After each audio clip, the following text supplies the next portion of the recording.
আসসালামু আলাইকুম বন্ধুরা, কেমন আছেন সবাই? আশা করি অবশ্যই ভালো আছেন। তো আজকে আমাদের রিভিশন ক্লাস হচ্ছে সাক্ষ্য আইনের উপর। মোটামুটি আমরা 6টার মতো ক্লাস করেছি। আজকের এই পর্বে জাস্ট আমরা রিভিশন দেওয়ার চেষ্টা করব। তো তার আগে আমরা জাস্ট গত 2টা বছরে সাক্ষ্য আইন থেকে কি প্রশ্নগুলো আসছে তার যদি একটু আপনারা লক্ষ্য করেন, তাহলে আপনি বুঝবেন যে কেন আপনাকে পড়ার যে ধরন সেটা চেঞ্জ করতে হবে। তো প্রথমেই আপনি যদি 2017 সালের বার কাউন্সিলের প্রশ্নগুলো যদি দেখেন, এটার মধ্যে সব বাংলায়। যারা বাংলা মিডিয়ামে পড়ছেন তাদের জন্য ইজি। কিন্তু যখন আপনি এর পাশাপাশি 2020 সালের কোশ্চিনটা যখন দেখেন, তখন দেখেন যে এখানে আপনার কি করা হয়েছে, মিক্স, অর্থাৎ ইংলিশ শব্দটা কিন্তু নিয়ে আসা হয়েছে।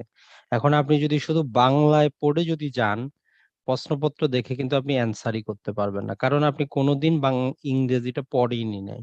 তো এই জন্যই আমরা বারবার বলি যে অ্যাটলিস্ট বেয়ার একটা শব্দগুলো আপনার একটু জানা প্রয়োজন। দুটাই কিন্তু দেখেন, এই যে 2020-এ এটার মধ্যে ম্যাক্সিমাম প্রশ্নের মধ্যেই কিন্তু ইংরেজি শব্দ চয়ন। এখন আপনি যদি ইংরেজিটা যদি একটু হইলেও যদি না যদি ট্রাই করেন, তাহলে কিন্তু আপনি যতই পড়েন কি করবেন, আপনি অ্যান্সার করতে পারবেন না। তো এই জন্য আমাদেরকে কি করতে হবে, পড়ার ধরনটা চেঞ্জ করতে হবে। তাহলে আপনি কি করতে পারবেন, খুব সহজেই আপনি সেটা অ্যান্সার করতে পারবেন। আশা করি আপনাদের কাছে অলরেডি এই ফর্মগুলো আছে। তো যেহেতু সাক্ষ্য আইন থেকে 15 মার্ক, তো এখানে অযথা আর আমরা এগুলা টিক দিয়ে তো লাভ নাই। আপনারা নিজে নিজে ট্রাই করে দেখবেন যে কয়টা পারতেছেন, আর যেটা পারতেছেন না, কেন পারতেছেন না সেটা নিজেকে প্রশ্ন করবেন যে আমি যে অ্যান্সার করতে পারলাম না এর কারণটা কি। আপনি কি এটা শুনেন নাই, না এই প্রশ্নটা বুঝেন নাই, না ওই সেকশনটাই বুঝেন নাই? তার উপর ভিত্তি করে তখন পরবর্তীতে যদি সমস্যা থাকে আপনি জানাইতে পারেন। তো যাই হোক, আমাদের যে সাক্ষ্য আইন, এটা 1872 সালের আইন। আইনটা কিভাবে পড়তে হবে আপনাদেরকে কিন্তু আমরা বিভিন্ন রকম ভাবে বলছি যে কোথা থেকে শুরু করবেন, কেন শুরু করবেন। তো সেইভাবে একটু পড়ার চেষ্টা করবেন। আর কিছু জিনিস আছে যেটা আপনাকে মুখস্থ রাখতে হয়। যেমন এটা কত সালের আইন, আইনটার নাম্বার কত, আইনটা কোথায় প্রযোজ্য, কোথায় প্রযোজ্য না। এই জিনিসগুলা কিন্তু প্রতিটা আইনের ক্ষেত্রে আপনি আলাদা করে লিখে রাখার চেষ্টা করবেন। তো আমাদের সাক্ষ্য আইনটা আমরা সবাই জানি সেপ্টেম্বরের 1 তারিখ থেকে এটা প্রযোজ্য, 1872 সালের। আর এটা হচ্ছে 1 নম্বর আইন। এটা সব জায়গায় প্রযোজ্য, শুধু আরবিট্রেটরের কাছে প্রযোজ্য না, এফিডেভিটের কাছে প্রযোজ্য না। আর যদি নরমাল কোর্ট মার্শাল হয় সেখানে প্রযোজ্য না, তবে আর্মি অ্যাক্ট, নেভাল অ্যাক্ট অথবা এয়ারফোর্স অ্যাক্টে হলে সেটা আবার প্রযোজ্য। তো যাই হোক, আমাদের যেহেতু আজকে আমরা ডিভিশন করব, তো আমরা চাবো যে সাক্ষ্য আইনটা আপনি যখন আমাদের এই যে কোর্সটা শেষ হওয়ার পরেও নিজে যখন বইটা খুলে পড়বেন, একবার চিন্তা করবেন যে আপনি কেন পড়তেছেন, কিভাবে পড়তেছেন। তো আপনি দেওয়ানি মামলা হোক অথবা ফৌজদারি মামলা হোক, আপনি যেটাই করেন সেটা কি করতে হবে, আদালতে আপনাকে সাক্ষ্য প্রমাণের ভিত্তিতে কি করতে হবে, প্রমাণ করতে হবে। এখন ফৌজদারি মামলায় প্রসিকিউশনের দায়িত্ব, রাষ্ট্রপক্ষের দায়িত্ব হচ্ছে মামলাটা প্রমাণ করা। আসামি যদি একদম মুখের মধ্যে ট্যাপ লাগিয়েও থাকে কোনো সমস্যা নেই। যদি রাষ্ট্রপক্ষ প্রমাণে ব্যর্থ হয়, আসামি খালাস পেয়ে যাবে। কিন্তু দেওয়ানি মামলা একটু ভিন্ন। দেওয়ানি মামলায় যখন বিচার্য বিষয় নির্ধারণ হয়, তখন আদালত ঠিক করে দেন যে কোন পক্ষ কোন জিনিসটা প্রমাণ করবে। তার মানে দেওয়ানি মামলায় আপনি যদি বিবাদী হন, আপনারও কিছু কাজ থাকে, বাদীরও কিছু কাজ থাকে। তো আমরা আপনাদেরকে যে জিনিসটা বলছি যে 1 নম্বরে আপনি শুরু করবেন সাক্ষ্য আইনের মাঝখান থেকে, যে যেই জিনিসটা আপনাকে কি করতে হবে না, প্রমাণ করতে হবে না। তো কি জিনিসটা আপনাকে প্রমাণ করতে হবে না, তখন আমরা কিন্তু সেখানে ভিতরে গিয়ে পড়েছি যে এমন কিছু জিনিস আছে যেটাকে আমরা বলতেছি জুডিশিয়াল নোটিসেবল ফ্যাক্ট, মানে হচ্ছে সেটা আদালতের দায়িত্ব। আদালত নিজে থেকে সেটা দেখবে, লক্ষ্য করবে, আপনার সেখানে অযথা সময় নষ্ট করার প্রয়োজন নাই। তো আপনি দয়া করে ওই সেকশন গুলো একটু পড়ার চেষ্টা করবেন, যে সাক্ষ্য আইনের মধ্যে যে জিনিসটা আমাদেরকে প্রমাণ করতে হবে না। আর পাশাপাশি আপনি 3টা সাবজেক্ট এর মধ্যে পড়ে, একটা হচ্ছে আমাদের সিপিসি, সিআরপিসি আর দণ্ডবিধি প্লাস এই যে সাক্ষ্য আইন, এর চ্যাপ্টারটা খুবই গুরুত্বপূর্ণ, যে চ্যাপ্টারটা কোথায় থেকে শুরু হয়েছে, কোথায় গিয়ে শেষ হচ্ছে। এইটা আগে একটু মনে রাখার চেষ্টা করবেন। যেমন আমরা হ্যান্ড নোটের মধ্যে এখানে আপনাদেরকে কিন্তু শর্ট করে দিছি যে যা প্রমাণ করতে হবে না 56 থেকে 58 ধারার মধ্যে আছে। আপনি এই ডিউরেশনটা একটু মনে রাখার চেষ্টা করবেন, তাহলে আপনার জন্য পরীক্ষা অ্যান্সার করা সহজ হবে। তাহলে কি জিনিসটা আমাদের প্রমাণ করতে হবে না, আমরা জানি 2টা জিনিস প্রমাণ করতে হবে না। একটা হচ্ছে যেটা জুডিশিয়াল নোটিসেবল ফ্যাক্ট, মানে হচ্ছে আদালতের নিজের দায়িত্ব দেখা। আরেকটা হচ্ছে কোন পক্ষ যদি কোনো কিছু স্বীকার করে নেয়, তার মানে হচ্ছে এডমিটেড ফ্যাক্ট। তো তাহলে আপনি 1 নম্বরে এই দুটা জিনিস একদম ক্রিস্টাল ক্লিয়ারলি আপনার মনে রাখার চেষ্টা করবেন। আর এখন এই জুডিশিয়াল নোটিসেবল ফ্যাক্ট কি হবে, এখানে অনেকগুলো জিনিস দেওয়া আছে, এইগুলো আপনাকে কিন্তু পড়তে হবে। এটা আপনার লিখিতের জন্য যেমন গুরুত্বপূর্ণ, পাশাপাশি এমসিকিউ এর জন্য গুরুত্বপূর্ণ। তো আজকে তো আমরা ডিভিশন ক্লাস আর প্রতিটা তো আর আপনাদেরকে বলবো না, জাস্ট আপনি এইভাবে পড়বেন যে জুডিশিয়াল নোটিসেবল ফ্যাক্ট গুলা কি কি হইতে পারে, যেমন বাংলাদেশের সীমানা, বাংলাদেশের মানচিত্র, আপনার যেই প্র্যাকটিস করতেছেন সেখানে অ্যাডভোকেটদের নাম, এগুলো আদালতের দায়িত্ব, বিচারকের দায়িত্ব এগুলো দেখা, এগুলো আপনার দায়িত্ব না। তো এই জিনিসগুলো আপনারা একটু পড়ে নেবেন। তাহলে সাক্ষ্য আইন আমি যেটা বলবো সেটা হচ্ছে, প্রথমে আমরা এই জিনিসটা একদম ক্লিয়ার করব যে এইটা আমার প্রমাণের দায়িত্ব নাই, আমি একবার পড়লাম ভুলে গেলাম, ঝামেলা আমার শেষ। এখন আসি, যখন আপনি আদালতে কথা বলতে যাবেন, সেটা আপনার সাক্ষী হোক বা আপনি নিজে ডিফেন্স করেন, ফরিয়াদি হন, যাই হন, যে পক্ষের থেকে থাকেন, আপনাকে কথা বলার সময় সাবধানতা অবলম্বন করতে হবে। যত কম কথা বলবেন তত ভালো। কারণ হচ্ছে এখানে একটা নীতি অবলম্বন করা হয়, যেটাকে আমরা বলি যে ইস্টবলের নীতি। যে আপনি যদি একটা জিনিস কি করেন, স্বীকার করে নেন, আপনি যদি ডিক্লার করেন, আপনি যদি কি থাকেন, নিশ্চুপ যদি থাকেন, আপনার কাজ দ্বারা যদি অপরপক্ষ বিশ্বাস করে, সে যদি কোনো কাজ করে, তখন কিন্তু আপনি কি করতে পারবেন না, আর অস্বীকার করতে পারবেন না। অর্থাৎ আপনাকে স্টপ করে দেওয়া হবে। তাই স্টপ হলে মাত্র 3টা সেকশন আছে 115 থেকে 17, এইটা একটু বুঝার চেষ্টা করবেন। যে আমাকে কথাবার্তা আদালতে হিসাব করে বলতে হবে, আমার মন চাইলেই আমি কিছু স্বীকার করতে পারবো না। আর স্বীকার করলে যাতে সেটা সত্যি হয়, না হলে কিন্তু আপনি পরবর্তীতে ফেঁসে যাবেন। তো এক্ষেত্রে দুইটা জিনিস বলা হচ্ছে, একটা হচ্ছে স্থাবর সম্পত্তি সংক্রান্ত বিষয় আপনি যখন স্বীকার করবেন তখন একটা হবে, আর অস্থাবর সম্পত্তি, ওই আমরা যদি ওইটা ভালো করে পড়ি, সেখানে স্থাবর সম্পত্তিতে দেখবেন কি বলা আছে, যে ভাড়াটিয়া যারা আছে, লিজি যারা আছে, এরা যার কাছ থেকে লিজ নিছে এর মালিকানা অস্বীকার করতে পারবে না। তাই সে বলতে পারবে না যে আপনি জমির মালিক না। তার মানে ভাড়াটিয়া কখনোই মূল মালিকের মালিকানা অস্বীকার করতে পারে না। দ্বিতীয়ত হচ্ছে লাইসেন্সি। এখন লাইসেন্স জিনিসটা কি? যেমন আপনি হোটেলে ভাড়া থাকেন ২ দিন, ৩ দিন, ৪ দিন। আপনি একজন লাইসেন্সি। আপনি তার সেই ফ্ল্যাটটা ব্যবহার করেন, সেই বিল্ডিংটা ব্যবহার করেন। আপনিও কি করতে পারবেন না? আপনি যেহেতু লাইসেন্সি, ওই যে আপনাকে লাইসেন্সটা দিল থাকার জন্য, তার মালিকানা অস্বীকার করতে পারবেন না। আরেকটা অস্থাবরের ক্ষেত্রে আমরা দেখেছি যে বিল অফ এক্সচেঞ্জ, সহজে মনে রাখতে পারেন, যিনি চেকটা প্রদান করলো, আপনি বলতে পারেন না যে চেকটা প্রদান করার তার অধিকার নাই। এটা ছাড়া অস্থাবর সম্পত্তির লাইসেন্স, যেমন আপনার আমবাগান, কলা বাগান আছে, সেটা কাটার জন্য আপনি ২ দিন ৪ দিন সময় দিচ্ছেন। এই জিনিসটা কি করতে পারবে না? সে অস্বীকার করতে পারবে না। তাহলে আমরা এটা একদম ক্রিস্টাল ক্লিয়ারলি মনে রাখবো। ইস্টপলের ক্ষেত্রে ২ প্রকারের সম্পত্তির কথা বলা আছে। সেখানে লাইসেন্স এবং ভাড়াটিয়ার কথা বলা হচ্ছে আমাদের ১১৬ তে। আর ১১৭ তে বলা হচ্ছে বিল অফ এক্সচেঞ্জ, সেখানে আবার লাইসেন্স আছে। অর্থাৎ সেখানে অস্থাবর সম্পত্তির কথা বলা হচ্ছে। এই ২ টা আমরা কি করলাম, আমাদের একটু যে বোঝা আছে, বোঝাটা কিন্তু আমরা একটা কমিয়ে নিলাম। তারপরে যখন আমরা পড়তে যাব, যে আমাদের ১ম এ বাদ দিলাম যেটা প্রমাণ করতে হবে না। তারপরে আমরা সতর্ক হইলাম যে আমাদের এই জিনিসটা আদালতে প্রমাণই করার দরকার নাই। এখন আসি, তাহলে যে প্রমাণটা করবে কে? মামলা তো হয়তো এক পক্ষ করলো। আপনি কি সবকিছু প্রমাণ করবেন না কি করবে? তো এজন্য যখন আমরা ১০১ থেকে ১১৪ পড়বো, সেখানে লেখা আছে বার্ডেন অফ প্রুফ। যদিও আমরা বলছি শুধু ১০১ এবং ১০২, এই ২ টা জেনারেল, এইটাই কথা বলে, বাকিগুলো প্রিজাম্পশন। ১০১ সাধারণই একটা কথা বলে, আপনি যখন পড়বেন সেখানে বলা আছে যিনি মামলা করবেন, যিনি আদালতে একটা ফ্যাক্টের অস্তিত্ব আছে বলে প্রতিকার চাইবেন, উনি মামলাটা প্রমাণ করবেন। তাহলে সহজে আমরা মনে রাখবো, যিনি মামলা করবেন উনি প্রমাণ করবেন।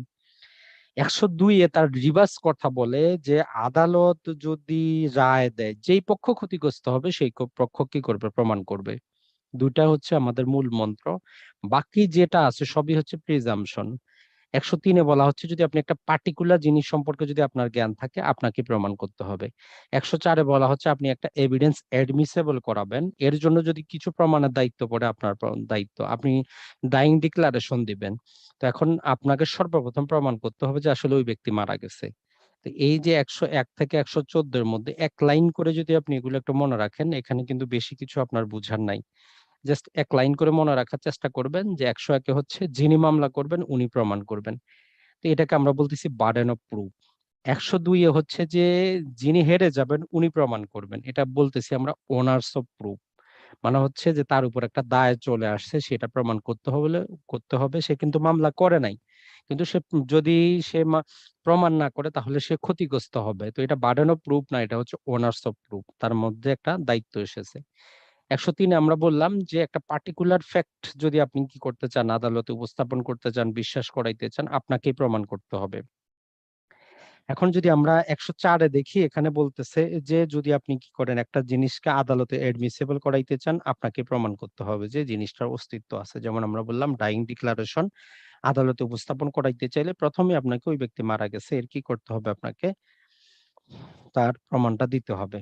তো দণ্ডবিধি যখন আমরা পড়বো, দণ্ডবিধি 76 থেকে আপনি 106 যখন আমরা পড়বো বা আপনারা পড়েছেন যারা, সেখানে এক্সেপশন দেওয়া আছে, সেখানে শিশুর কথা বলা আছে, সেখানে সেনাবাহিনীর কথা বলা আছে, সেলফ ডিফেন্সের কথা বলা আছে। অর্থাৎ আপনি একজনকে হত্যা করলেও আপনি পার পায়ে যাচ্ছেন। একজন শিশু যার বয়স 9 বছরের কম, সে একজনকে মারলেও সে কোনো অপরাধই করে নাই।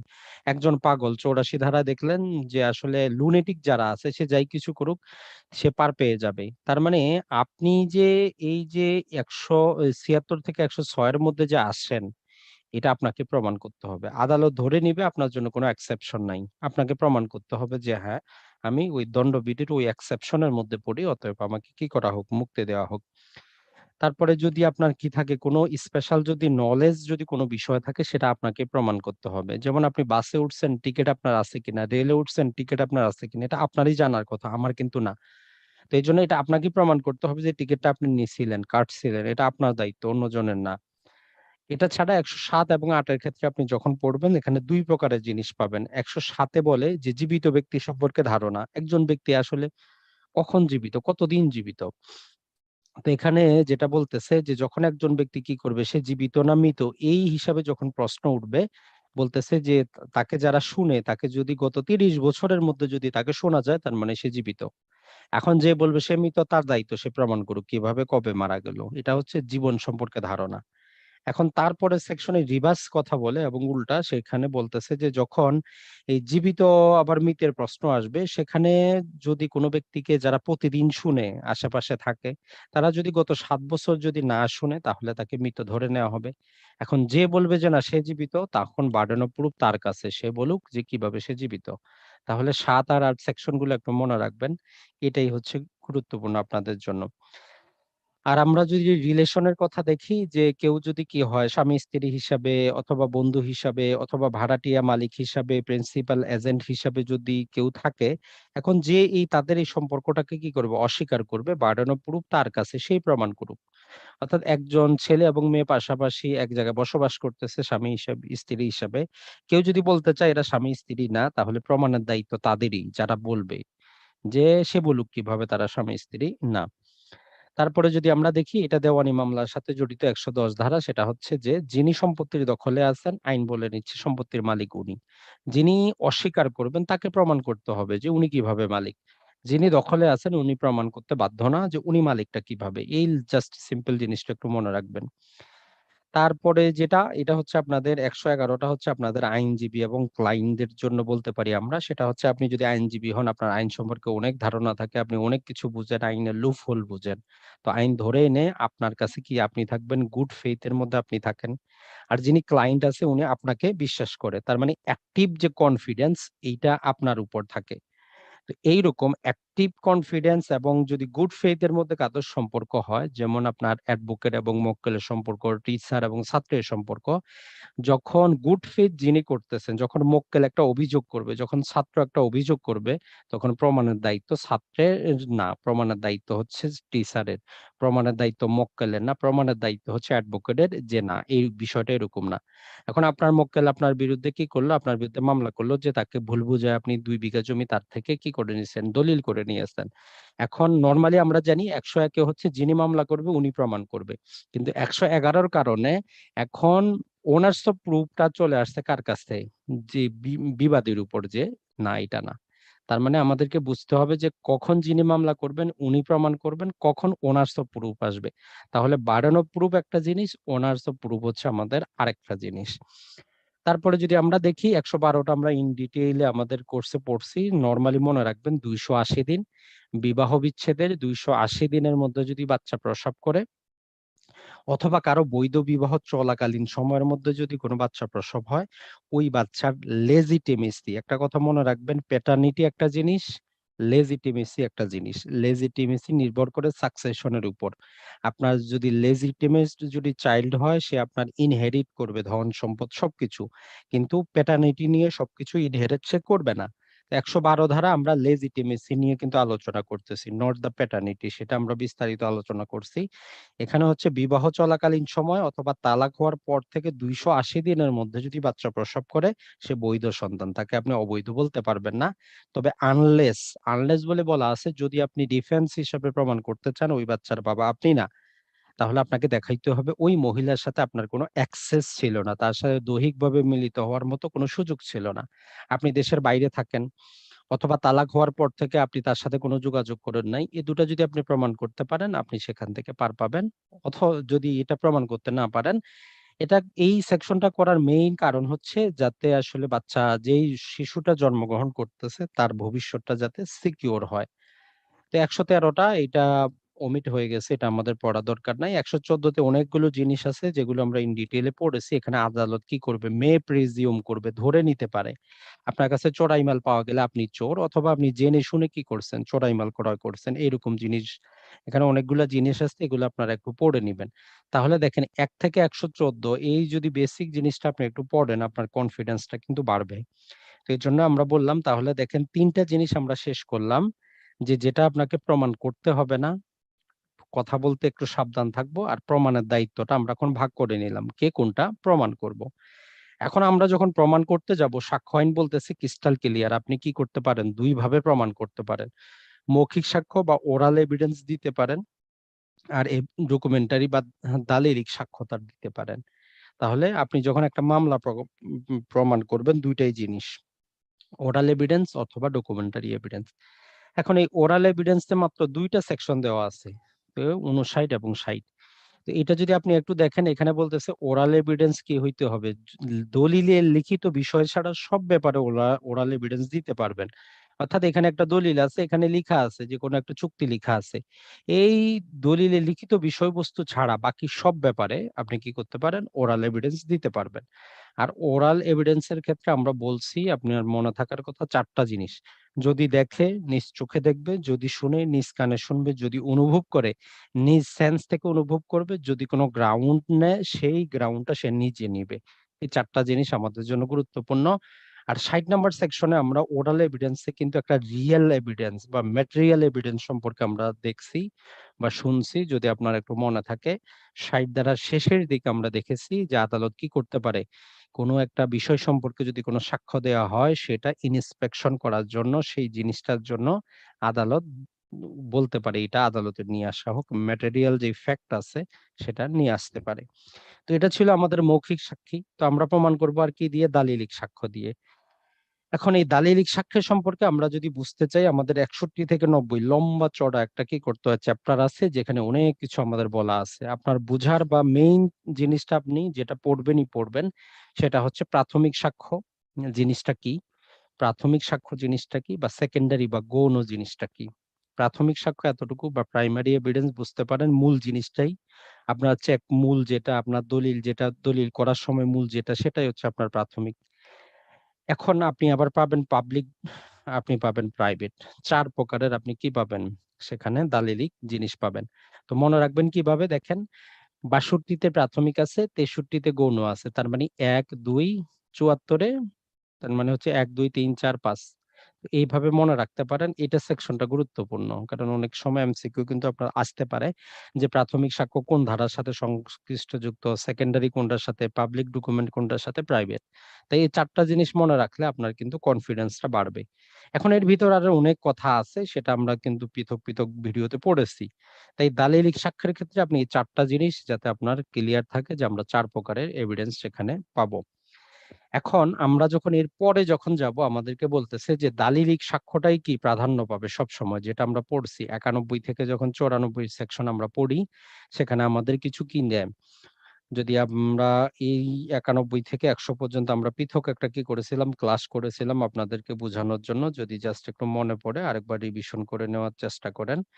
91 একটা কথা বলে যে যে বিষয় কোনো দলিল আছে তো আপনি দলিলটা উপস্থাপন করেন, দলিল উপস্থাপন না করে অযথা আদালতে সময় নষ্ট আপনি করবেন না। সহজ কথা 91টাই বলে যে যেইখানে যেই একটা বিষয় নিয়ে কোনো চুক্তি নিয়া, গ্রান্ট নিয়া, ডিসপোজিশন অফ প্রপার্টি নিয়া বা আদালত বলছে একটা জিনিস লিখিত হইতে হবে, ওই লিখিত জিনিসটা আদালতে উপস্থাপন করেন। অযথা এখানে আপনার মৌখিক কথা বলার কোনো দরকার নাই।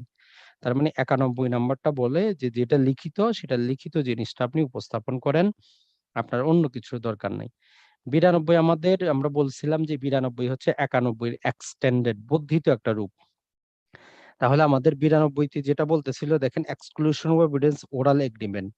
তার মানে হচ্ছে যখন একটা লিখিত বিষয় থাকবে সেখানে আপনার মৌখিক চুক্তি যতই থাক সেটা প্রাধান্য না। তাহলে 91 আর 92 আমরা এইভাবে মনে রাখতে পারবো যে বিষয় লিখিত জিনিস আছে সেখানে আমাদের লিখিতটাই আদালতে উপস্থাপন করতে হবে, মৌখিক চলবে না। তারপরে বলতেছে যেখানে লিখিত বিষয় আছে সেখানে আমাদের কোনো ওরাল এগ্রিমেন্ট চলবে না। এর ব্যতিক্রম আছে, এখানে 2-3টা ব্যতিক্রম দেওয়া আছে। সেগুলো আমরা আপনাদেরকে সেই ভিডিওতে কিন্তু পড়িয়েছি, অথবা আপনি সেখান থেকে দেখে নিবেন। 93 এবং 94 দুটো ভিন্ন কথা বলে। কেমন? 93 তে বলে যেইখানে ডকুমেন্টটা দেখেই বোঝা যায় যে এটা কি এটার মধ্যে কোন প্রকার ত্রুটি আছে। যেমন বলা আছে জমিটা 10,000 অথবা 20,000 দুটাতেই বিক্রি হইতে পারে। এখন কেউ বলতে পারে না যে 10,000 এর কথা বলা হয়েছিল। কেউ বলতে পারে না 20,000 এর কথা। কারণ দলিলটার মধ্যেই ভুল। তো এইজন্য যেখানে প্রকাশ্য আমরা লেটেন্ট অ্যাম্বিগুইটি এবং পেটেন্ট অ্যাম্বিগুইটি আপনাদেরকে বুঝিয়েছিলাম যে যেটা বাইরে থেকে দেখে বোঝা যায়। তো এরকমের ক্ষেত্রে আপনি কি করতে পারবেন না। ওরালে যে কোনো ডকুমেন্ট দিয়ে ওরাল বক্তব্য দিয়ে সেটাকে ঠিক করতে পারবেন না। আর 94 নাম্বার যেটা বলতেছে যে যখন আপনার কি হবে দলিলে একটা জিনিস লিখিত আছে সেটা যখন বাস্তবে প্রয়োগ করবেন সেই জিনিসটা যদি অস্তিত্ব থাকে আপনি অন্য একটা জিনিসের অস্তিত্ব দিতে পারবেন না। যেমন আপনার কি হইছে আপনি বলছেন আপনার ঢাকার বাড়িটা বিক্রি করবেন। তো আপনার ঢাকায়ও বাড়ি আছে এবং আপনার চট্টগ্রামেও বাড়ি আছে। আপনি বলতে পারেন না যে আপনি চট্টগ্রামের বাড়িটা বিক্রির কথা বলছেন। কারণ আপনার ঢাকায় বাড়িটা তো আছে, তার অস্তিত্ব কিন্তু আছে। তো 91 থেকে 94 এই জিনিসটা বলে। 95 থেকে পরের দিকে মৌখিক এভিডেন্সটাকে অ্যালাউ করে যখন দলিলে কি থাকবে, ভুল থাকবে বা দলিলে যেই জিনিসটা বলা হচ্ছে সেটা স্পষ্ট যখন না।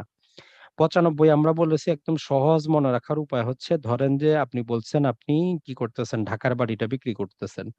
এখন বাস্তবে যখন দলিলটা দেখে বোঝা যায় যে কোনো সমস্যা নাই ঠিক আছে কিন্তু প্রয়োগ করতে গেলে সমস্যা। তখন আপনার ঢাকায় তো বাড়ি নেই, বাড়ি আছে রংপুরে। তখন এইটা মৌখিক সাক্ষ্য নেওয়া যাবে যে আসলে উনি রংপুরের বাড়িটা বিক্রি করার কথা বলছে, উনার তো ঢাকায় বাড়ি নাই। ভুলবশত সেখানে ঢাকার কথা উল্লেখ আছে। তাহলে 95 ধারায় হচ্ছে যখন আপনি ওই ডকুমেন্টারে কি করবেন, আপনি ওই ফ্যাক্টটাকে যখন বাস্তবে প্রয়োগ করবেন, তখন যদি ওই জিনিসটার অস্তিত্ব না থাকে, তাহলে আপনি তখন মৌখিক সাক্ষ্য দিয়ে যেটার অস্তিত্ব আছে সেটা আপনি প্রমাণ করতে পারবেন। তো এই জিনিসগুলো আমরা কি করব একটু পড়ে নিব, অথবা যদি আপনার কনফিউশন থাকে লেকচারটা রেকর্ডের আছে আবার দেখে নিবেন। এবং 96 ধারায় বলে যখন আপনার যে জিনিসটা দলিলে লিখা আছে এটা যখন ২টা জিনিসের উপর যায়, যেমন আপনি বলছেন আপনার সাদা আপনার যে বিদেশি গরু আছে সেটা বিক্রি করতেছেন। এখন সাদা আপনার একটা বড় গরু আছে, সাদা একটা বাছুরও আছে। এখন কোনটা হবে? বড়টা হবে না ছোটটা হবে? দলিলে কিন্তু দেখে কিন্তু বোঝা যাচ্ছে না। শুধু বলা আছে সাদা গরুটা আপনি বিক্রি করতেছেন। বাস্তবে আপনার কাছে ২ টা গরু আছে। তো বলতেছে এখানে এভিডেন্স দেওয়া যাবে মৌখিক যে আসলে উনি ছোটটা বা বড়টা বিক্রি করার কথা বলছেন। তাহলে 96 তে হচ্ছে যখন ২ টা জিনিসের উপর প্রযোজ্য হবে ওই দলিলের কনটেন্ট, তখন আপনি মৌখিক সাক্ষ্য দিয়ে একটার মধ্যে ফিক্স করতে পারবেন।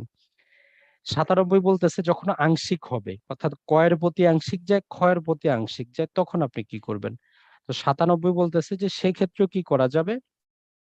যেহেতু আংশিক যাচ্ছে আপনি সেখানেও এভিডেন্স দিতে পারবেন যে এইটা হবে না ওইটা হবে। আশা করি আপনারা বুঝতে পারছেন। ৯৮ যদিতে আমরা দেখি ৯৮ তে এমন কিছু কথা বলে যদি কোনো স্থানীয় ভাষা থাকে, যদি কোনো স্থানীয় ল্যাঙ্গুয়েজ থাকে, বিদেশি শব্দ থাকে, অপ্রচলিত শব্দ যদি দলিলে লিখা থাকে, যেমন আমরা যদি বলি ১ বিঘা সম্পত্তি বিক্রি হচ্ছে। তো এখন কোন অঞ্চলে আপনি যদি ঠাকুরগাঁ, দিনাজপুরের দিকে যান, বিঘা বলতে আমরা বুঝি ৫০ শতক। এটা একদম সিওর। আপনি ফেনীর দিকে যান, তারা সেখানে জমির কানি বলতে বুঝে যে ৪০ শতক। এখন সরকারি বিঘা আবার ৩৩ শতক। তো আমি বললাম যে, আমি ১ বিঘা জমি বিক্রি করব, দাম কত? এত।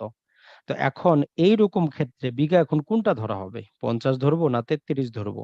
তো এইরকম অনেক আঞ্চলিক শব্দ থাকতে পারে, অপ্রচলিত শব্দ থাকতে পারে, এমন শব্দ থাকতে পারে যেগুলোর একাধিক অর্থ বোঝায়। তো তখন বলতেছে যে সেক্ষেত্রে কি করা যাবে, একটা মৌখিক সাক্ষ্য দিয়ে সেটাকে ডিফাইন করা যাবে যে না এই জিনিসটাই বলতেছিল। তো ৯৮ ধারা এই কথাটা বলে। তো ৯৯ একটা জিনিস বলে, যখনই আপনি এগ্রিমেন্টের কোন শর্ত আপনি যখন চেঞ্জ করতে যাবেন, তখন বাদীও সাক্ষ্য দিতে পারবে না, বিবাদীও পারবে না। সাক্ষ্যকে দিতে পারবে তৃতীয় পক্ষ। তাহলে ৯৯ হচ্ছে যখনই কোন চুক্তির শর্ত আমরা চেঞ্জ করব, না বাদী সাক্ষ্য দিতে পারবে না বিবাদী পারবে, শুধু পারবে তৃতীয় পক্ষ, যার কোনো স্বার্থ সেখানে নাই। আর ১০০টা আমরা বলছি যে আমরা যে কথাগুলা বললাম এগুলা উইলের কনস্ট্রাকশনের ক্ষেত্রে প্রযোজ্য হবে না। অর্থাৎ একটা উইল দলিলের মধ্যে যদি এরকম জিনিসগুলা থাকে, এর জন্য এই ধারা প্রযোজ্য হবে না। তাই আপনি কি করবেন, এই যে ৯৪ থেকে আমাদের ৯১ থেকে ১০০ পর্যন্ত এটা একটু বুঝে পড়ার চেষ্টা করবেন।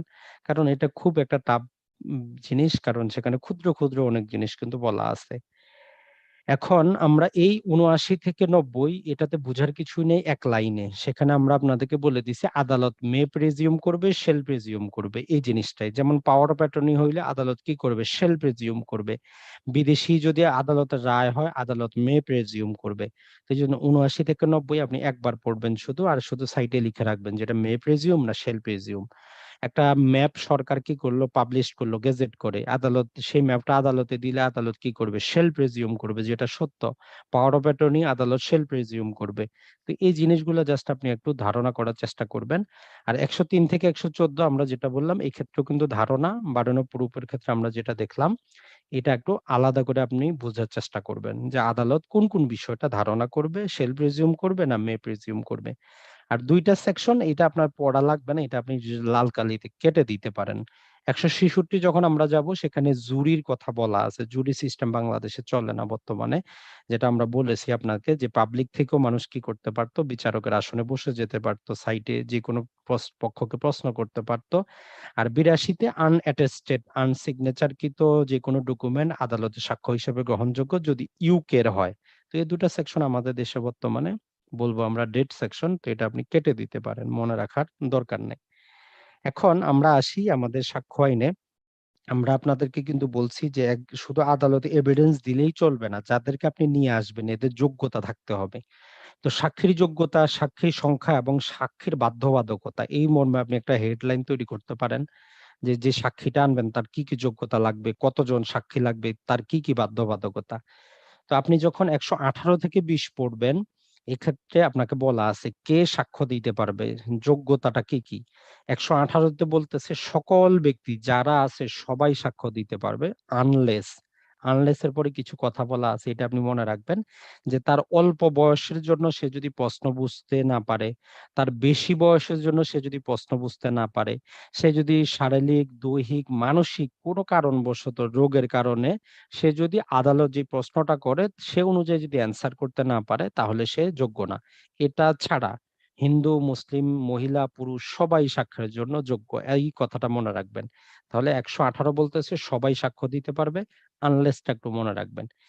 ১১৯ এ আমরা বলেছি যে ডাম্ব এই শব্দটা মনে রাখবেন, ইংলিশ শব্দটা বোবা বা আনএবল টু স্পিক, যে কথা বলতে পারে না সেও সাক্ষ্য দিতে পারবে।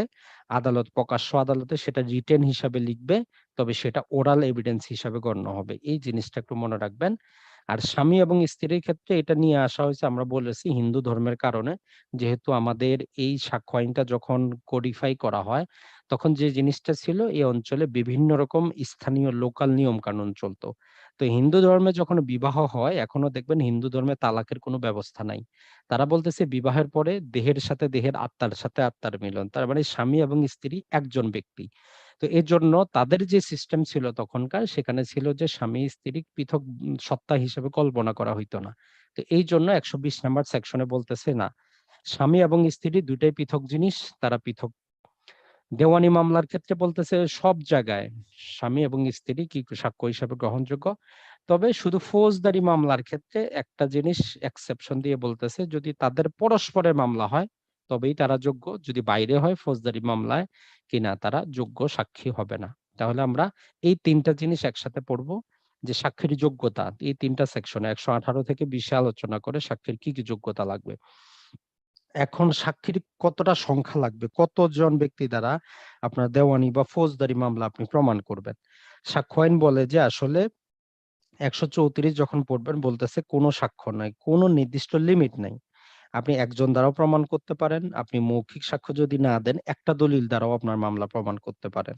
তার মানে কতজন দিয়ে প্রমাণ করতে হবে এর কোনো বাধ্যবাধকতা নাই।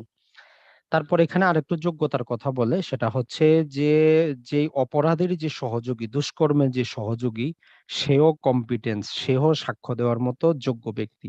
আমরা পড়েছি রাজসাক্ষ্য যখন হবে, যখন সে রাষ্ট্রপক্ষের সাক্ষী হয়ে যাবে, রাষ্ট্রপক্ষের কাছে চলে আসবে, সেও সাক্ষী দিতে পারবে, যদিও সে অ্যাকিউজড। আরেকটা হচ্ছে যেটা তার বাধ্যবাধকতা হচ্ছে, সে কি করতে সাক্ষ্য দিতে গিয়ে যদি এমন কোনো কথাবার্তা উচ্চারণ করতে হয়, যেটা বলতে হয়, যেটা বললে সে অপরাধী হবে। সে ফৌজদারি হোক, দেওয়ানি মামলা অপরাধী হয়ে যাবে। আমাদের দণ্ডবিধির অফেন্স এর সংজ্ঞায় সে চলে আসবে। এই ভয়ে সে চুপ থাকতে পারবে না। আমরা উদাহরণ দিয়ে আপনাদেরকে বুঝিয়েছিলাম যে রাত ১০টায় একটা বাড়িতে কি হইল? খুন হইল। এখন ৩য় একজন সাক্ষী দিচ্ছে। এখন অন্য পক্ষের প্রশ্ন হইল রাত ১০টায় আপনি উনার বাসায় কেন গেছেন? এখন উনি গেছে চুরি করতে। এখন উনি যদি এটা প্রকাশ করে তাহলে কি উনি অপরাধী হয়ে যাচ্ছে? তো আইন বলতেছে যে না, আপনি চুপ থাকতে পারবেন না। যতই আপনি কি করেন অপরাধ হোক। তো ওইখানে এক্সেপশন দিয়ে বলতেছে উনি যে ওই স্বীকার করল, তার স্বীকারোক্তি কোন আদালতে তার বিরুদ্ধে ব্যবহার করা যাবে না। অর্থাৎ যিনি সাক্ষীটা দিলেন তার একটা সেফগার্ড দেওয়া আছে। তাহলে ১১৮ থেকে ২০ এবং ৩২ থেকে ৩৪ আমরা একসাথে পড়ার চেষ্টা করব। তাহলে আমরা কি বুঝবো? সাক্ষীর যোগ্যতা, সাক্ষীর সংখ্যা এবং তার কি বাধ্যবাধকতা সেটা একটু বুঝতে পারবো।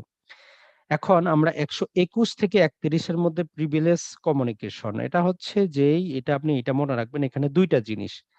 আদালত, আমরা জানি বিচারকের ৫ টা সেকশনে ক্ষমতা দেওয়া আছে। সেটা একটু আগে বুঝি, তাহলে আমাদের এটা সহজে বুঝে আসবে। ১৩৬ এ বলে যে কোনটা সাক্ষ্য আদালত গ্রহণ করবে না করবে আদালতের ব্যাপার, বিচারকের ইচ্ছা। সে চাইলে অ্যাকসেপ্ট করতে পারে, না হলে রিজেক্ট করতে পারে। ১৪৮, ১৫১, ১৫২ তে কি করে? বিচারক কোন একটা আসামিকে বাধ্য করতে পারে। অপরপক্ষ জেরা করার সময় যদি প্রশ্নটা কুরুচিপূর্ণ হয়, প্রশ্নটা অপমানজনক হয়, স্টপ করতে পারে যে এরকম প্রশ্ন করা যাবে না। আর ১৬৫ তে যেই কোনো প্রশ্ন করতে পারে। এখন এইটা আমরা জানলাম আদালতের ক্ষমতা।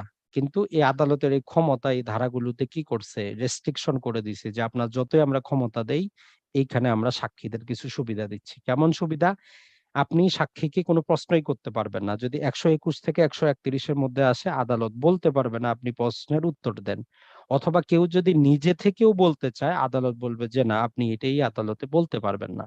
তাহলে ১২১ থেকে ৩১ এর যে বিষয়টা, এটাকে আমরা বলতেছি প্রিভিলেজ কমিউনিকেশন। কেমন কমিউনিকেশন? যেমন ধরেন যে একটা ম্যাজিস্ট্রেট অথবা কোর্টের মধ্যে যখন বিচার চলতেছিল, সে কি জিনিসগুলা করলো, এইটা কোনো আদালত কি করতে পারে না, তাকে বাধ্য করতে পারে না আপনি বলেন।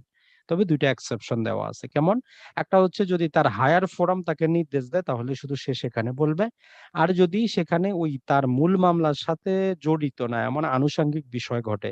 আমরা বললাম যে একটা বিচার কার্য চলার সময় সেখানে গুলি করে একজন আরেকজনকে মারে ফেলাইলো।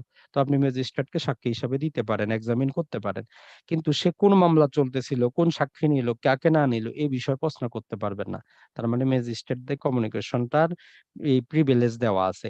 স্বামী-স্ত্রী পরস্পরের মধ্যে কি কথা বলবে আপনি সেটা জিজ্ঞেস করতে পারবেন না। কোন স্বামী সেটা কোথাও বলতে পারবে না। তো ১২১ থেকে ৩১ টা আপনারা একটু ভালো করে পড়ে নেওয়ার চেষ্টা করবেন। যে সেইখানে মোটামুটি সহজই, তারপরেও জাস্ট আমরা যদি একবার আপনাদেরকে স্মরণ করিয়ে দেই, যেহেতু আমাদের রিভিশন ক্লাস, আমরা মোটামুটি প্রায় আর ১০ থেকে ১৫ মিনিটের মধ্যে শেষ করতে পারবো। যদি আমরা ১২১ থেকে দেখি, জাস্ট একটু আপনি মনে করার চেষ্টা করেন। সেটা হচ্ছে যে ১২১ এ দেখেন আমাদের হচ্ছে জাজ এবং ম্যাজিস্ট্রেট, যেটা আমরা অলরেডি বলেই দিছি যে তাদেরকে আপনি বাধ্য করতে পারবেন না। তারা কি করলো তাদের বিচারিক কার্যক্রম পরিচালনার সময়। তারপরে বিবাহের সময় আমরা যেটা বললাম যে আপনি তাকে কম্পেল করতে পারবেন না, স্বামী-স্ত্রী পরস্পরের মধ্যে কি কথাটা বলছে।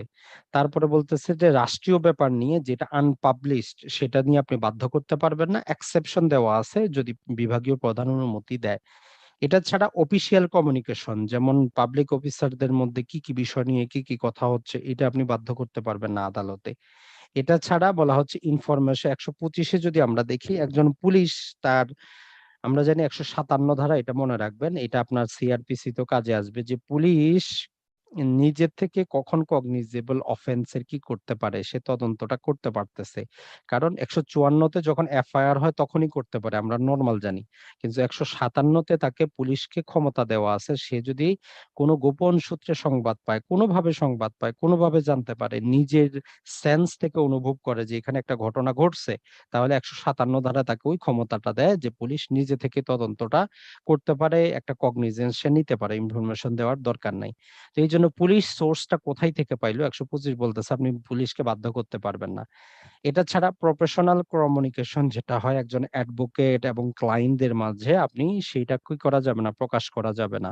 ১২৭ বলতেছে অ্যাডভোকেটের অধীনে যারা কাজ করেন, যারা আছেন, তবে অ্যাডভোকেটের ক্ষেত্রে একটু ব্যতিক্রম আছে, ওইটাও একটু জানার চেষ্টা করবেন যে সে আপনার ক্লায়েন্ট কোনো ঘটনা ঘটাবে, কগনিজেবল অফেন্স বা যেকোনো একটা অফেন্স করবে, এইটা আবার আপনি বলতে পারবেন। কিন্তু সে অলরেডি করছে, আপনার কাছ থেকে এসেছে আর যাচ্ছে, সেটা আপনি বলতে পারবেন না। ১২৬ এবং এটা ছিল আমাদের ১২৬, ১২৭ এ বলতেছে যেটা, সেটা হচ্ছে যে অ্যাডভোকেটের অধীনে যারা কাজ করেন, সেখানে আরো যারা ব্যক্তি থাকেন, সার্ভেন্ট থাকেন, ক্লার্ক থাকেন, তাদের উপরে এটা প্রযোজ্য যে তারাও বলতে পারবে না।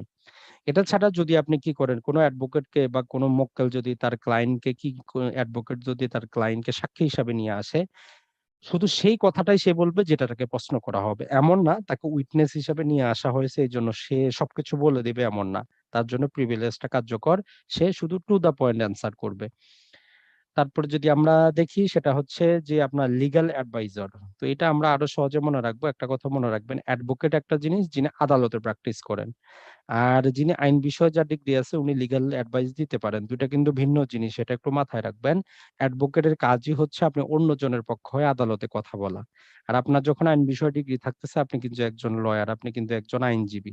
তো এখানে ১২৯ এ ওই কথাটাই বলতেছে। আপনি অ্যাডভোকেট না, অ্যাডভোকেটের হচ্ছে আদালতের কাজ।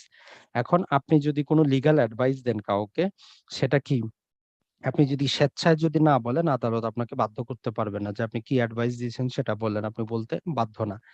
এটা ছাড়া তারপরে যেটা বলতেছে যে ১৩০ বলতেছে যে কোনো উইটনেসকে বা পার্টিকে যদি কি করা হয়, কোনো একটা দলিল যদি উপস্থাপন করার জন্য তাকে বাধ্য করা হয়, সেটা যদি সে আইনগতভাবে উপস্থাপনের জন্য বাধ্য নয়, তাহলে অথবা যার কাছে আছে সে যদি বাধ্য না হয়, আদালত তাকে বাধ্য করতে পারবে না। অর্থাৎ আমার কাছে এমন একটা দলিল আছে যেটা কোনো আইনগতভাবে আদালত চাইতে পারে না। আমরা জানি নরমালি আদালত সবকিছু করতে পারে। কিন্তু বিভিন্ন আইনে রেস্ট্রিকশন দেওয়া আছে। তখন ১৩০ এ বলতেছে এরকম কোন দলিল প্রোডাকশনের জন্য আদালত চাইলেও কি করা যাবে না, সেটা দেওয়া যাবে না। তো ১৩১ এ বলতেছে ঐরকম যে যার দখলে আছে সেটা অন্যজনের হোক। উনি যদি বাধ্য না হয়, ১৩১ এ বলতেছে ইনিও বাধ্য না আদালতের কাছে উপস্থাপন করার জন্য। আর ১৩২ তো আমরা অলরেডি পড়েই দিয়েছি। তো এগুলো জাস্ট আপনি একবার পড়ার চেষ্টা করবেন যে প্রিভিলেজ কমিউনিকেশন এর মধ্যে আছেটা কি? তো এখন আসি আমরা সাক্ষ্য গ্রহণের নিয়ম, যেটা আদালতের বাস্তব প্র্যাকটিস। তো আদালতের বাস্তব প্র্যাকটিসে আপনি বুঝবেন যে যখন আপনি আপনার পক্ষের বাদী হন বা বিবাদী হন, সাক্ষীটাকে যখন নিয়ে গেলেন, এটা হচ্ছে আপনার জবানবন্দি, ইংরেজিতে বলা হচ্ছে এক্সামিনেশন ইন চিফ। যখন আপনার ওই সাক্ষীকে অপর পক্ষ কি করতেছে, সে প্রশ্ন করতেছে, ওইটাকে বলতেছি আমরা ক্রস এক্সামিনেশন বা জেরা। তাহলে ১ম এ জবানবন্দি হবে, তারপরে জেরা হবে। এখন এই জেরা করার পরে যদি নতুন কোনো ফ্যাক্ট যদি বের হয়, আপনি কি করতে পারবেন? পুনঃ জবানবন্দি নিতে পারবেন। এটা ছাড়া এই ৩ টার পরে আমরা লিডিং কোশ্চেন বা ইঙ্গিতবাহী প্রশ্ন সম্পর্কে পাবো। এটা একটু বুঝার চেষ্টা করবেন যে ইঙ্গিতবাহী প্রশ্নটা কি? কোন ধারার সাথে সম্পর্কযুক্ত? এটা হচ্ছে যেই প্রশ্নের মধ্যেই উত্তর লুকায়িত থাকে। যে আপনার নাম মিস্টার করিম, তাই নয় কি? তার মানে আমি উত্তরটাই বলে দিচ্ছি আপনার নাম করিম। আপনার কাছ থেকে শুধু হ্যাঁ অথবা না শুনতে চাচ্ছি। যেই প্রশ্নের উত্তরে ইয়েস অথবা নো শোনার আগ্রহ থাকে, সেটাই হচ্ছে আমাদের লিডিং কোশ্চেন। তো এখন এই লিডিং কোশ্চেনটা কখন করতে পারবেন, কখন করতে পারবেন না? তো নরমালি জবানবন্দির ক্ষেত্রে আপনি করতে পারবেন না, তবে পারবেন আদালত অনুমতি দিলে। আর জেরার ক্ষেত্রে অনুমতির প্রয়োজন নাই, আপনি করতে পারবেন। আরেকটা হচ্ছে হোস্টাইল উইটনেস বা বৈরী সাক্ষী, ১৫৪ ধারার সাথে সম্পর্কযুক্ত। সেটা হচ্ছে আপনি যাকে সাক্ষী হিসেবে নিয়ে গেছিলেন আপনার ফেভারে, সে আপনার বিপক্ষে কথা বলতেছে। তখন আপনি আদালতে দরখাস্ত দিয়ে তাকে ক্রস এক্সামিনেশন এর অনুমতি চাইতে পারেন। সেটাই হচ্ছে আমাদের বৈরী সাক্ষী। তো এই জিনিসগুলো একটু আপনি মনে করার চেষ্টা করবেন যে কোনটা জবানবন্দি, কোনটা জেরা, কোনটা পুনঃ জবানবন্দি, লিডিং বা ইঙ্গিতবাহী প্রশ্নটা কি, হোস্টাইল উইটনেস বা বৈরী সাক্ষী জিনিসটা কি। এখন আদালতের এই ক্ষমতা আমরা বললাম এই 5টা সেকশন আলাদা করে লিখে রাখবেন, আপনার কাজে আসবে। যা মনে থাকবে খুব সহজেই। আরেকটা হচ্ছে রিফ্রেশিং মেমোরি ১৫৯ থেকে ১৬১ এর মধ্যে, যে আপনি হয়তো ৬ মাস আগে কি করছিলেন, একটা জবানবন্দি দিছিলেন, এখন আরো দিতে হচ্ছে। তো পূর্বে কি বলছেন আপনি ভুলে গেছেন, বা পুলিশ অফিসার যারা থাকে হাজারো মামলা তদন্ত করে, এখন কোনটা তারা মনে রাখবে? তো তারা পূর্বের ওই জিনিসটা দেখতে পারে, ডকুমেন্টটা দেখতে পারে যে আমি আগে কি বলছিলাম। বা একজন আসামি ১৬৪ ধারায় জবানবন্দি দিছিল। আমরা জানি সিআরপিসি ৩৪০, যিনি অভিযুক্ত অ্যাকিউজড, উনি নিজেও কি করতে পারে, সেলফ ডিফেন্স হইতে পারে। উনি নিজেও একজন যোগ্য সাক্ষী, এটাও মনে রাখবেন। তাহলে ৩৪০ সিআরপিসি তে বলে অভিযুক্ত অ্যাকিউজড নিজেও একজন যোগ্য সাক্ষী। তো উনি হয়তো দেখতে চাইতে পারে যে আমি কি বলছিলাম ১৬৪ ধারার জবানবন্দিতে। তো এইটা যখন দেখবে ১৫৯ এ, তখন ১৬১ বলতেছে অপরপক্ষ কি করতে পারবে? অপরপক্ষ জানতে পারবে, আদালতের কাছে চাইতে পারবে সে কি, কি জিনিসগুলা দেখছে এবং ক্রস এক্সামিনেশন করতে পারবে। আর মাঝখান দিয়ে ১৬০ ছিল, সেটা হচ্ছে যেটা একটা ডিউ কোর্স এর মধ্যে যেগুলা চলে। যেমন আপনি যদি নরমালি যদি আপনি ক্লাসে অ্যাটেন্ড করেন, আপনার টিচার কি করে আপনার সেখানে আপনার হাজিরাটা নেয় ১, ২, ৩ করে রোল কলিং করে। তো এরকম যদি সরকারি কোনো কাজে যদি প্রতিদিন যদি কোনো একটা কাজ নিয়মিতভাবে হয়, তাহলে বলা হচ্ছে, যদি যেমন আমরা যদি বলি, যদি উনাকে প্রশ্ন করা হয়, "এই চিঠিটা আপনার কাছে আসছিল কিনা?" উনি যদি বলেন যে, "ঐদিন যদি ওই চিঠি আসে আমি এন্ট্রি করছি। কত নাম্বারে এন্ট্রি করছি এটা উনার মনে রাখার প্রয়োজন নাই। ওইটা উনি ভুলে গেলেও কোনো সমস্যা নাই।" কারণ এটা একটা ডিউ কোর্স এর মধ্যে হচ্ছে যে প্রতিদিন যেটা আসে উনি লিখে রাখেন। তার মানে যদি এটা আসে এটা উনি রাখছেন। নরমাল কথা হচ্ছে এখানে। আর ১৬২ থেকে ৬৪ দলিল উপস্থাপনের কথা বলে। সেটা হচ্ছে যদি আইনগতভাবে কোনো একটা দলিল, কোনো একজন সাক্ষী বা কোনো একজন ব্যক্তি যদি আদালতে উপস্থাপন করার জন্য বাধ্য হয়, সে অস্বীকার করতে পারবে না। সে উপস্থাপন করতে হবে। চাই দলিলের কনটেন্ট যাই হোক। তখন আদালত ডিসাইড করবে, সেটা আদালতে, সে ওপেন আদালতে সেটা সে খুলবে, না সেই তার দলিলের বিষয়বস্তু সে গোপন রাখবে, আদালতের বিষয়। তবে যদি সে আইনগত বাধ্য হয়, সে অস্বীকার করতে পারবে না, নিয়ে আসতে হবে। আর আমরা যদি এর মধ্যে আরো ২ টা সেকশনে দেখি, ৬৩ আর ৬৪ তে বলে, যখন আপনি অপর পক্ষকে সমন করবেন যে ভাই ওই দলিলটা নিয়ে আসেন। আসার পরে যখন সেটা আপনি দেখবেন, তখন ওই দলিলটা অ্যাজ এ এভিডেন্স আপনি কখনোই অস্বীকার করতে পারবেন না। কারণ আপনি নিজেই ওই দলিলটা আনছেন, উনি কিন্তু উপস্থাপন করে নাই। অপরপক্ষে আপনাকে যদি কোনো দলিল এরকম উপস্থাপন করার জন্য নোটিশ করা হয়, আপনি যদি উপস্থাপন না করেন, ওই দলিলটা ওই মামলায় আর আপনি অপর পক্ষের অনুমতি ছাড়া, আদালতের অনুমতি কিন্তু না, অপর পক্ষের অনুমতি ছাড়া অ্যাজ এ এভিডেন্স আপনি উপস্থাপন করতে পারবেন না। কারণ পূর্বে আপনাকে নোটিস করা হইছে, আপনি সেই দলিলটা উপস্থাপন করেন নাই। এখন ওইজন্য উনার অনুমতি ছাড়া আপনি এটা অ্যাজ এ এভিডেন্স কি করতে পারবেন না, ব্যবহার করতে পারবেন না। তাই দলিল উপস্থাপন সম্পর্কে ৩ টা সেকশন আছে, এগুলো একটা আপনি মনে রাখবেন। এখন আসি আমরা সর্বশেষ আমাদের এই যে জিনিসগুলা বললাম, এখন আসি আমরা প্রাসঙ্গিকতা। কি বিষয় নিয়ে, মূল বিষয়টা কি? তো মনে রাখবেন এই যে রেলিভেন্সি, এটা কিন্তু সাক্ষ্য আইন ঠিক করে না। দেওয়ানি মামলায় সিপিসি ঠিক করে দেয় বিচার্য বিষয় কি হবে। আর সিআরপিসি ঠিক করে দেয় যে আমরা যেটা দেখছি ফ্রেমিং অফ চার্জটা কি হবে। তার মানে আমরা যেই সম্পর্কে কথা বলবো সাক্ষ্য আইন এটা ঠিক করে না। এটা সিপিসি ঠিক করে অথবা সিআরপিসি ঠিক করে। তো যাই হোক, ৬ থেকে নিয়ে ১৬ যখন আপনি পড়বেন, সেখানে আপনি সাধারণ কি পাবেন? প্রাসঙ্গিকতা পাবেন। এখান থেকে ৪ টা সেকশন গুরুত্বপূর্ণ। একটা হচ্ছে সেকশন ৬ টা মনে রাখবেন। এটাকে বলা হচ্ছে রেস জেস্টে। এই শব্দটা মনে রাখবেন। সেকশন ৯ যদি আমরা দেখি, এটাকে বলা হচ্ছে আইডেন্টিফিকেশন পিরিয়ড। এটা মনে রাখবেন। সেকশন ১০ বলা হচ্ছে কমন ইনটেনশন। যেমন আমরা দণ্ডবিধিতে যদি আপনি পড়েন, ৩৪ নম্বরে বলা আছে যে কমন ইনটেনশন। আর ১১ নাম্বার সেকশন আমাদের হচ্ছে এলইবি। এলইবি মানে হচ্ছে যে, যে ঘটনা প্রাসঙ্গিক না সেটা প্রাসঙ্গিক। আপনি একটা খুন হওয়ার সময় আপনি রংপুরে খুন হইছে, আপনি ঢাকায় ছিলেন। ঘটনার সাথে কোনোভাবে সম্পর্কযুক্ত না। কিন্তু ঢাকার কথাটা উল্লেখ করে আপনি আদালতের কাছে বলতে চাচ্ছেন যে আমি ঐদিন রংপুরে ছিলামই না। তার মানে আপনি একটা এলিবি চাচ্ছেন। আদালতের কাছে নতুন একটা জিনিস বলতেছেন যে আপনি প্রমাণ করতে চাচ্ছেন। এই ৪ টা জিনিস একটু পৃথক করে মনে রাখার চেষ্টা করবেন, তাহলে ৬ ধারাতে রেস জেস্টে, আমরা ৯ ধারাতে আইডেন্টিফিকেশন অফ রেড এবং কমন ইন্টেনশন ১০ ধারাতে, ১১ ধারাতে এলিবি। 17 থেকে 31 এই ডিউরেশনটা মনে রাখার চেষ্টা করবেন যে এডমিশন এবং কনফেশন নিয়ে আলোচনা করে, যে আপনি একটা ঘটনা স্বীকার করতেছেন কখন, আপনি যখন অপরাধ স্বীকার করেন সেটা আপনার কনফেশন কখন হচ্ছে। ৩২ এবং ৩৩ এটা আমাদের সহজে মনে রাখবেন ডাইং ডিক্লারেশন। যদিও শুধু ডাইং ডিক্লারেশন বলতে যে ব্যক্তি মারা গেল তার কথা বোঝায়। এখানে এমন হইতে পারে ব্যক্তি মারা গেল, ব্যক্তি নিখোঁজ হইল, ব্যক্তিকে পাওয়া যাচ্ছে না, অনেক দূরে অবস্থান করে আদালতে আনতে অনেক টাকা পয়সা খরচ হবে। এগুলোর সাথে এই ৩২ আর ৩৩ ২ টা ধারা সম্পর্কযুক্ত। লম্বা চড়া অনেকগুলা জিনিস আছে, সেগুলো একটা পড়ার চেষ্টা করবেন। আর আমরা এই যে ৭৪ ধারায় দেখেছি পাবলিক ডকুমেন্ট, এই ৩৩ থেকে ৩৮ ওই কথাটাই বলে যে কখন একটা ম্যাপ, কখন একটা দলিল প্রাসঙ্গিক হবে। এই জিনিসগুলো ওইখানেই বলা আছে। আপনি ৩৩ থেকে ৩৮ পাবলিক ডকুমেন্ট হিসাবে আপনি কি করতে পারেন, মনে রাখতে পারেন। ৪০ থেকে ৪৪ আদালতের রায়, জাজমেন্ট গুলা প্রাসঙ্গিক কিনা।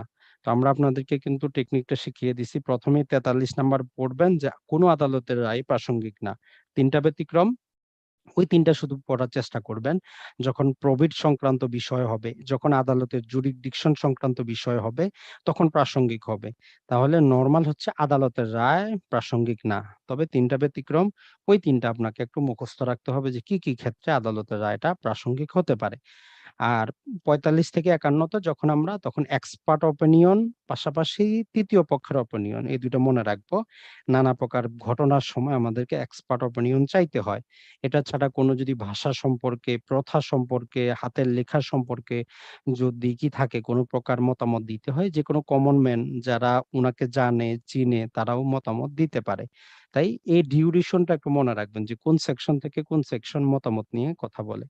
৫২ থেকে ৫৫ চরিত্র বা ক্যারেক্টার নিয়ে আলোচনা করে। তো আমরা বলেছি নরমালি সিভিল মামলায় চরিত্র কোনো ব্যাপারই না। ব্যক্তি যাই কিছু করুক তাতে সিভিল মামলা দেখার বিষয় না। এক্সেপশন বলছি যখন ক্ষতিপূরণ মামলা করবে। ক্ষতিপূরণ চরিত্রের উপর নির্ভর করে করা হয়, তখন কি হবে? তখন কিন্তু তাকে তার চরিত্রটা প্রাসঙ্গিক হবে। নরমালি সিভিল মামলায় চরিত্র প্রাসঙ্গিক না। তারপরে ক্রিমিনাল মামলার ক্ষেত্রে ২ টা অপশন আছে, একটু দেখে নিবেন যে আপনার পূর্ববর্তী ভালো চরিত্র প্রাসঙ্গিক, খারাপ চরিত্র প্রাসঙ্গিক না।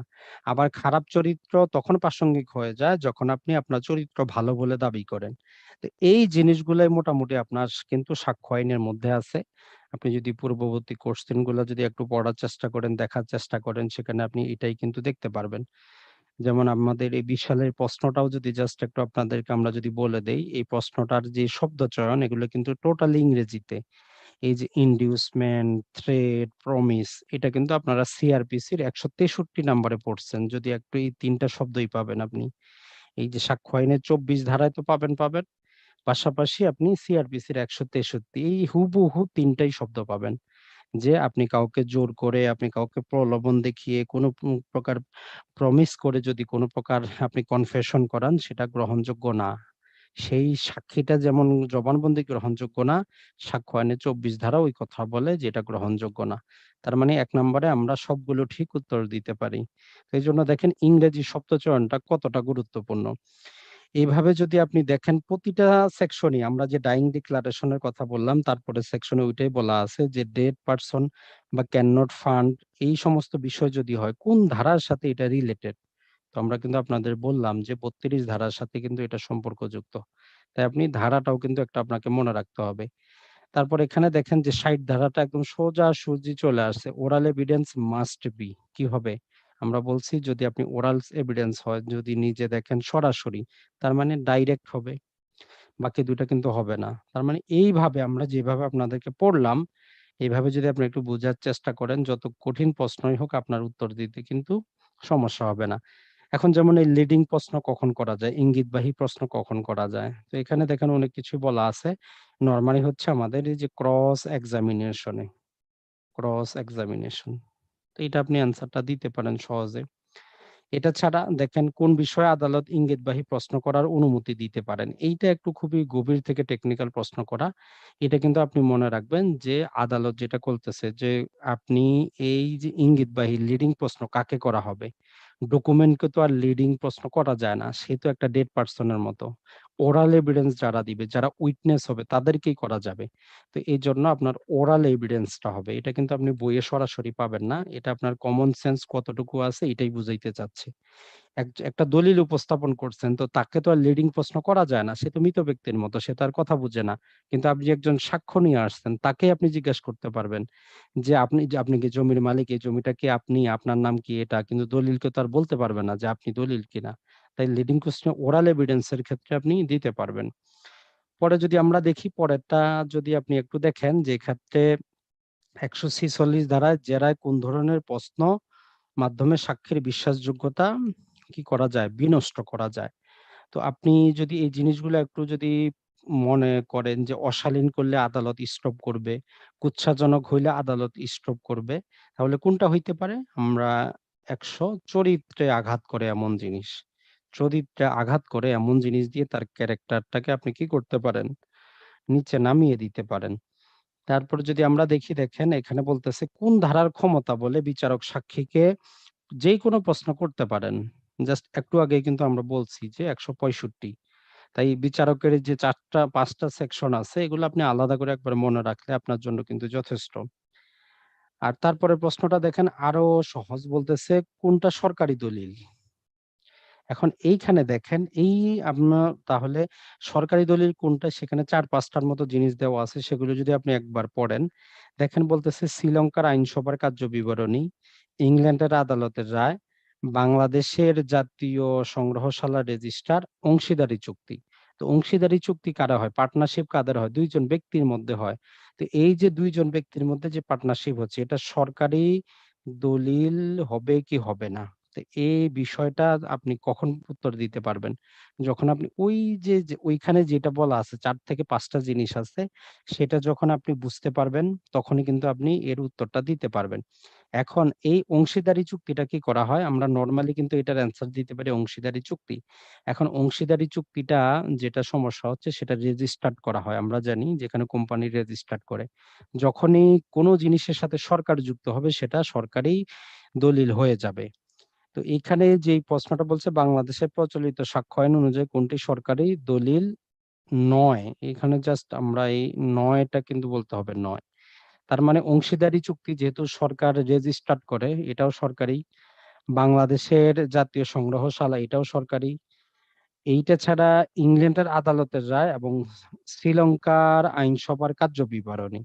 এখন এই বিদেশি আদালতের রায় যেটা, সেটা যদি বাংলাদেশে যদি আসে, সেটা কি হবে? এখন আপনি যতই সাক্ষ্য আইনগুলাকে ভালো করে পড়েন, দেখবেন যে ১ টা ২ টা প্রশ্ন আপনার ২-৩ মিনিট খাইয়ে নিবে। তো যখন আপনি এরকম অ্যান্সার করবেন, যেই প্রশ্নটা আপনার একবার দেখে হবে না, আপনি কনফিউশন এ গেছেন, ওইটারে সবসময় ট্রাই করবেন, যেহেতু আপনার নেগেটিভ মার্কিং আছে, ওইটারে বাদ দেওয়ার চেষ্টা করবেন। কারণ আমরা আপনাদেরকে বলছি যে ১৫ র মধ্যে আপনার ১৫ পাওয়ার দরকার নাই। তো এরকম যেই প্রশ্নগুলার মধ্যে আপনি কনফিউশন এ চলে যাবেন, ওইটারে আপনি কি করবেন? বাদ দিয়ে দিতে পারবেন। তো নরমালি এটা যদি আমরা অ্যান্সার করতে চাই, অংশীদারি চুক্তিটা করতে পারি। তারপরে জাস্ট একটু কনফার্ম হয়ে নেই। আর নিচের দিকে আমাদের অ্যান্সার থাকার কথা। ৮ নাম্বারে বলতেছে যে যেটা আমরা বললাম যে অংশীদারি চুক্তি। তারপরেও যেটা, এটা হচ্ছে যেহেতু এটা সরকারের জায়গায় কি করা হয়, রেজিস্টার্ড করা হয়, এটা হওয়ার কথা। কিন্তু আপনি এটা দিতে পারেন অংশীদারি চুক্তি। কিন্তু আপনার যদি কনফিউশন যদি থাকে, আপনি কি করতে পারেন? এটাকে বাদ দিতে পারেন। প্রতিটা আপনার অ্যান্সার করার কিন্তু দরকার নাই। তারপরে যদি আমরা বলি যে নিম্নে কোন ক্ষেত্রে সাক্ষী উত্তর প্রদানে বাধ্য? তো সাক্ষী উত্তর প্রদানে বাধ্য কখন? দেখেন বলতেছে যে মামলা সংশ্লিষ্ট বিষয়ে প্রশ্ন করলে, সাক্ষীর পরিচয় আবিষ্কার করার উদ্দেশ্যে উত্থাপিত প্রশ্ন, সাক্ষী কোনো অপরাধের সাথে জড়িত করতে পারে এমন মামলার বিষয়, উপরের সবগুলো। তো এটা উপরের সবগুলো, কারণ এই ক্ষেত্রে তার প্রিভিলেজ কমিউনিকেশন এর মধ্যে একটাও নাই। যদি তার কোনো প্রিভিলেজ কমিউনিকেশন, যেটা ১২১ থেকে ৩১ এর মধ্যে থাকলে ওইটা বাদ যাইত। এখন যেহেতু সবগুলাই এর মধ্যে আসতেছে না, তাহলে সাক্ষী কি অ্যান্সার দিতে বাধ্য। তো দেখেন এখানে আরেকটা কথা বলছে, যেটা আমরা জুডিশিয়াল নোটিসেবল ফ্যাক্ট কোনটা না, অর্থাৎ কোনটা আদালতে দেখার বিষয় না। তো ইসরায়েলের পতাকা, সনদপত্র, আইনজীবীর নাম, বাংলাদেশের সীমানা এবং রোহিঙ্গা বিষয়ে বাংলাদেশ মায়ানমারের বিরোধ। তো আমরা জানি যে এটা আইনজীবীদের নাম মনে রাখা, এটা আদালতের কাজ। বাংলাদেশের সীমানা মনে রাখা, এটা আদালতের কাজ। বাংলাদেশ অথবা বাংলাদেশের বাইরের কোনো দেশের পতাকা মনে রাখার কাজ আদালতের। তো এই যে এখন রোহিঙ্গা বিষয়ে বাংলাদেশে মায়ানমারের বিরোধ, এইটা কিন্তু ওই আমাদের মধ্যে নাই, ওইটার মধ্যে নাই। তাই এইটা আদালতের জুডিশিয়াল নোটিসেবল ফ্যাক্ট না। তো এটা আপনি কখন অ্যান্সার করতে পারবেন? যখন ওইখানে ১২টার মতো সম্ভবত দেওয়া আছে। ওগুলা যখন একবার পড়বেন তখনই কিন্তু আপনি অ্যান্সারটা দিতে পারবেন। আর আমরা যেটা বললাম ওই যে ৭৯ থেকে ৯০ যদি আপনি একবার ভালো করে পড়েন, এখানে বলা হচ্ছে দেখেন কোনটা শেল প্রেজিউম এর অন্তর্ভুক্ত।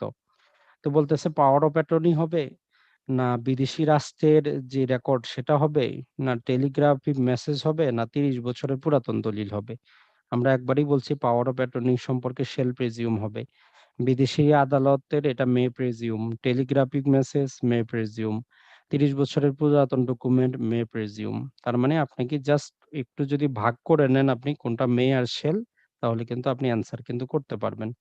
এখন তারপরে দেখেন এখানে লম্বা চড়া সব ইংরেজিতেই কিন্তু অ্যান্সার করা। তো এজন্য আপনি একটু ইংলিশে পড়ার চেষ্টা করবেন। না হলে এটার উত্তর দেওয়া কিন্তু আপনার জন্য সম্ভব না। বাংলায় আপনার উত্তর দেওয়াই সম্ভব না। তারপরে এখানে যদি বলি, এখানে বলতেছে যে court May presume that evidence which, সহজ কথা এখানে বলতেছে যে আদালত এটা কি করতে পারে? ধরে নিতে পারে যে যেই দলিলটা আপনাকে উপস্থাপন করার জন্য বলছে, আপনি যদি উপস্থাপন না করেন, তার মানে হচ্ছে এটা আপনার বিরুদ্ধে যাবে। তো এটা কোথায় বলা আছে? তো এটা যখন আপনি ওই যে ১১৪ র মধ্যে যদি আপনি দেখেন, আমরা বলছি আদালত মে প্রিজিউম করবে। অনেকগুলো কথা বলা আছে। ওই কথাগুলো আমরা আপনাদেরকে কিন্তু মুখস্থ করার জন্য বলছি, লিখিতের জন্য। তো অবশ্যই সেটা একটু আপনাকে কিন্তু দেখতে হবে। তার মানে এটা আমাদের ১১৪ এর জি এর মধ্যে আছে। তো এইখানে এইটার ১১৪ দিয়ে ABCD দিছে, তো এটা অ্যান্সার করা খুব কিন্তু কঠিন। কারণ ১১৪ এর মধ্যে তো আছে। এখন কোনটার মধ্যে আছে? তো এটার জন্য আপনাকে একটু ধারাবাহিকভাবে সেটা মনে রাখতে হবে, তাহলে অ্যান্সার করতে পারবেন। তো দেখেন এভিডেন্স অ্যাক্ট অনুযায়ী কে সাক্ষ্য প্রদানের জন্য উপযুক্ত নয়। তো আমরা জানি নরমালি ৩ জন উপযুক্ত হচ্ছে। এখন দেখেন বোবা, সে উপযুক্ত। অল্প বয়স্ক বুদ্ধিমান বালক, সে উপযুক্ত। বার্ধক্যের কারণে প্রশ্নে অক্ষম। আরেকটা হচ্ছে এমন বিকৃত মস্তিষ্ক যিনি প্রশ্ন বুঝতে পারেন, উত্তর দানে সক্ষম হন। আমরা বলেছি পাগলও কি যোগ্য সাক্ষী, লুনেটিক। তার মানে এখানে অক্ষম হবে কে? যে অতি বয়স্কের কারণে প্রশ্ন বুঝতে পারে না। সে সাক্ষ্য প্রদানে যোগ্য না। আশা করি আপনারা কিছুটা হইলেও ধারণা পাইছেন। আর দেখেন আমরা যে বললাম ডিউরেশনটা কেন রাখবেন? অ্যাডমিশন সম্পর্কে বলা হয়েছে। এখানে সেকশন গুলো উঠায় দিয়েছে যে কত থেকে কত। তো এখানে আমরা ১৭ থেকে ৩১ যেটা পাবো এটা হচ্ছে আমাদের কি অ্যাডমিশন সম্পর্কে বলা আছে টোটাল জিনিসটার মধ্যে। তো আর এখানে বার্ডেন অফ প্রুফটা বলা আছে দেখেন যে এই আদালতকে বিশ্বাস করাইতে চায় যে বে চুরির কথা সি এর কাছে স্বীকার করেছে। এক্ষেত্রে প্রমাণের দায়িত্ব কার? তো আমরা যখন বলছি যে একটা পার্টিকুলার জিনিস যখন আপনিই জানেন আর কেউ জানে না। আপনার কাছে টিকেট আছে কিনা এটা আপনিই জানেন। আপনার কাছে সে স্বীকার করছে। এখন প্রমাণের দায়িত্ব বার্ডেন অফ প্রুফ কার হবে? যে সি এর যে কি করছে এই আদালতকে বিশ্বাস করাতে চায় যে বি চুরির কথা সি এর নিকট স্মরণ করছে। অতএব বার্ডেন অফ প্রুফ এর একেই প্রমাণ করাইতে হবে যে কখন কিভাবে কার সামনে কিভাবে বলছে। তার মানে বার্ডেন অফ প্রুফ তার কাছেই। তো আশা করি আপনারা কিছুটা হইলেও ধারণা পাইছেন সাক্ষ্য আইন সম্পর্কে। আশা করি আপনাদের সাক্ষ্য আইনটা কিছুটা হইলেও, যেহেতু আপনাদের আরো সময় আছে প্রায় ২ থেকে ২.৫ মাসের মতো। যদি আপনারা বারবার প্র্যাকটিস করেন, ট্রাই করেন, যদি কনসেপ্ট যদি না বুঝে থাকেন তাহলে অবশ্যই পরবর্তী ভিডিওগুলোতে আপনারা প্রশ্ন করার চেষ্টা করবেন। আমরা উত্তর দেওয়ার চেষ্টা করব। তো সবাই